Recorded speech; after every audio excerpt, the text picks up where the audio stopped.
So yun mga katropa, kinukuha na yung Aerox version 1 na ginawa natin. Grabe, pinagpawisan ako dito para ma-solve lang yung problema ng motor ni boss. Boss, grabe yung hirap na ginawa natin dito para ma-solve lang yung motor mo. Burigido yung anak ko nga dito, boss. Magkano yung suma total na gastos niyan, boss? 24 yung una. 24,000 na yung gastos mo dyan. Yung nagsabi sa iyo ng ECU, magkano daw ang ECU? 18 daw. 18,000. Nagpalit ka ng mga sigunyal, mga ano. Tsaka bearing, tsaka magneto. Kung sakaling bumili ka ng ECU, mas lumobo yung gastos mo. Lobo pa. At least ngayon okay na boss, ano, solved na. Mayroon dinala dito mga katropa na Aerox version 1 nakagarong. Yun sila boss. Si boss mga katropa, matagal ko na silang nakausap or matagal lang tumawag sa akin dahil yung problema ng motor nila ay nagkakaroon ng error 1. Sabi ni boss dun sa pinagpapagawan daw nila na motorcycle shop dito sa Around Lingayen ay kailangan na daw magpalit ng computer box. Kasi daw nung kinomputer daw nila yung motor ni boss, lumabas daw doon na may problema yung kanyang ECU, kaya kailangan daw magpalit ng computer box. Kaya si boss humingi ng second opinion sa atin. So 3 days ko nang nakausap si boss, pero ngayon lang niya dinala sa atin yung motor niya para ipacheck dahil ngayon lang daw nagkaroon ng time para dalhin sa shop.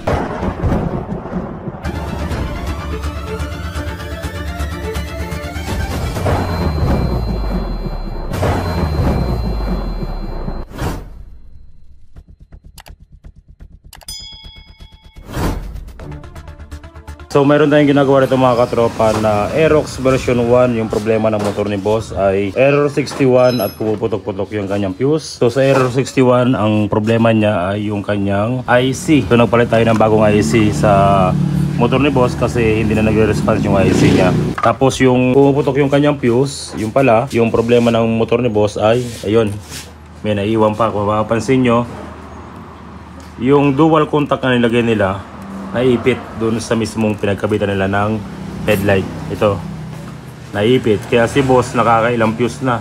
Halos 20 fuse na yung kanyang naubos. Putok pa rin ang putok kasi naipit dito yung wire ng kanyang dual contact. Ayan o.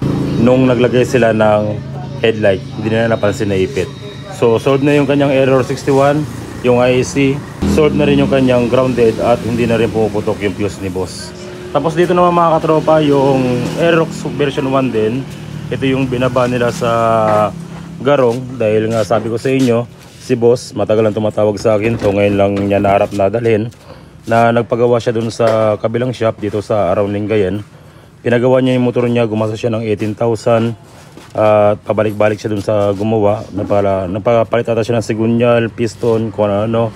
Tapos ang pinoproblema ni boss kapag nakasusi kasi yung motor niya, meron siyang error 1. Meron siyang error 1 na nakalagay. Maya maya lalabas na yung kanyang error 1 dyan.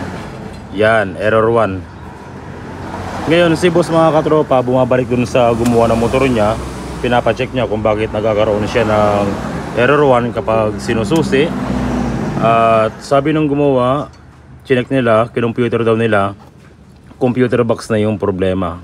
So magkano yung computer box? 10.5, 11.5 yung presyo ng computer box ng motor ni boss. Kaya si boss nag-alangan siya, hindi niya muna binili yung computer box at nagtanong-tanong kung saan pwedeng magpagawa pa ng kanyang motor. Nirekomenda sa atin si boss at tumawag si boss sa atin ng mga nakaraang araw, 3 araw na nakalipas. Ngayon niya lang nadala at gusto niya ipacheck kung bakit nagkakaroon siya ng error 1. Kung totoo ba na computer box na ba talaga ang problema niya. Kung computer box na daw, no just daw, kundi bibili niya na lang yung computer box para ma-solve na daw yung problema ng kanyang motor. Yan, nagkakaroon ng error 1 tapos nagkakaroon siya ng tapos umiilaw yung kanyang thermostat, check engine, umiilaw yung check engine, tapos error 1. So kung computer box na daw talaga ang problema, no choice si boss kundi bilhin. Ay, ito pala si boss. Kanina pa kayo dyan? Akala ko iniwan niya na. So, ito pala si boss. Boss, anong sabi uli nung gumawa dito? Computer box? ECU daw. ECU. ECU ang sabi. Nakailang balik na kayo doon? Pangalawa na sana, hindi ko na hinano sa kanya. Kasi kinomputer daw nila, ECU daw. Yun ang sabi. Yun ang sabi. So dito pala si boss. Akala ko iniwan ni boss. So yun yan.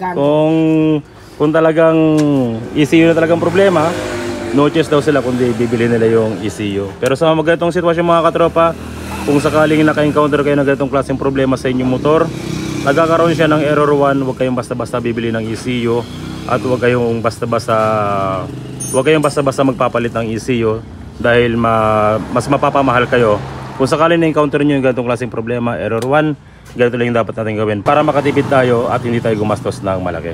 So ito na yung motor ni boss mga katropa, yung Aerox version 1 na kapag sinusi natin ay nagkakaroon siya ng error 1. Hintayin natin. Maya-maya lalabas na yung kanyang error 1. So kapag ganito mga katropa yung encounter nyo sa inyong motor, nagkakaroon siya ng error 1, may check engine, tapos lumalabas yung kanyang temperature. Ito yung mga possible na problema. ECU yung kanyang problema. Pangalawa ay wiring yung problema. So paano natin malalaman kung yung ECU yung problema o wiring yung may problema? Ganito lang yon. Kapag umandar yung motor na mayroon pa ring error 1, ang ibig sabihin yan, hindi problema yung ECU or walang sira yung kanyang ECU. Pero kapag umandar naman yung motor at nagkaroon siya ng error 1, ang ibig sabihin yan, hindi ECU yung kanyang error 1, kundi wiring yung kanyang problema. So para malaman natin, syempre isusi natin, tapos hintayin natin siyang mag-error 1. Kapag lumabas na yung kanyang error 1, tsaka natin siya papandarin. Doon natin malalaman kung error 1 ba sa ECU ang problema or error 1 sa wiring ang problema. So nag-error 1 na siya ng mga katropa. Subukan natin siyang paandarin. Ayaw. Naka side stand. Yan naman yung side stand. Okay, paandarin natin uli.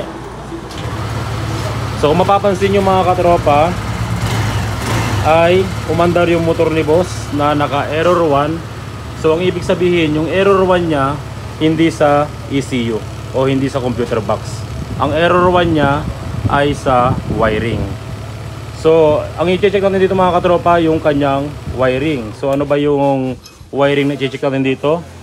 Dito sa kanyang battery, hanapin nyo yung lagayan ng diagnostic tools. O ito, tanggal. Ito mga katropa, pag hindi ito naka-plug, mag-error 1 talaga yan. Daniel, ilagay mo nga. Hindi pala kinabit eh. Aray ko! Hindi kinabit yung lagayan ng ano mo, ng ito. Hindi kinabit yung lagayan ng diagnose, kaya nag-error 1. O, subukan natin. Ano na kinarga ito? Peso net?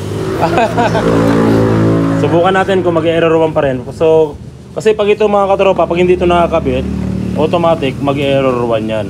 So, nakakabit na yung ating kabitan ng diagnose, na i-plug na natin. Subukan natin kung mag-error 1 pa rin. Pag nag-error 1 pa rin, magwa-wiring tayo. So, isusi natin. Tapos, hintayin natin na mag-error 1. Tingnan natin kung mag-error 1 pa yung motor ni boss.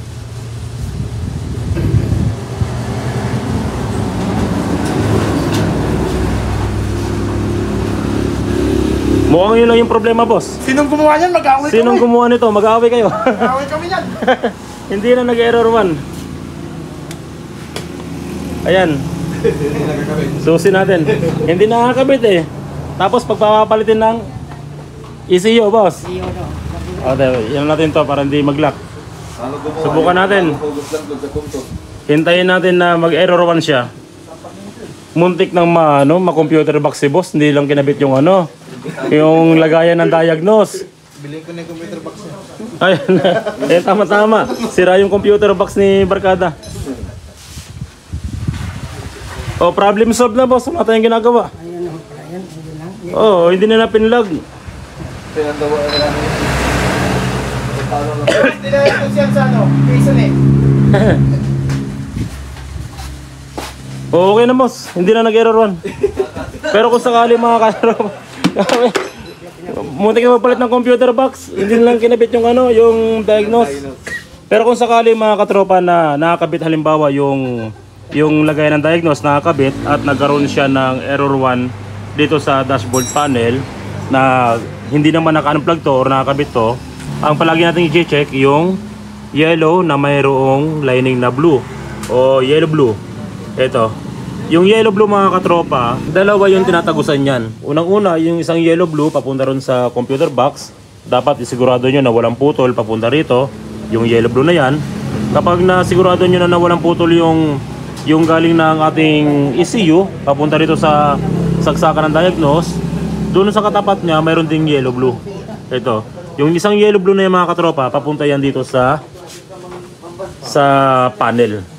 So kung may putol din yung galing ng panel na yellow blue papunta rito sa kabitan ng ating diagnose, magkakaroon din siya ng error 1. Walang pinagkaiba yan sa in-unplug mo to at naputol yung wiring. So kapag in-unplug mo to, consider dyan naputol yung connection mula dun sa ECU papunta sa dashboard, kaya magkakaroon siya ng ganito, error 1.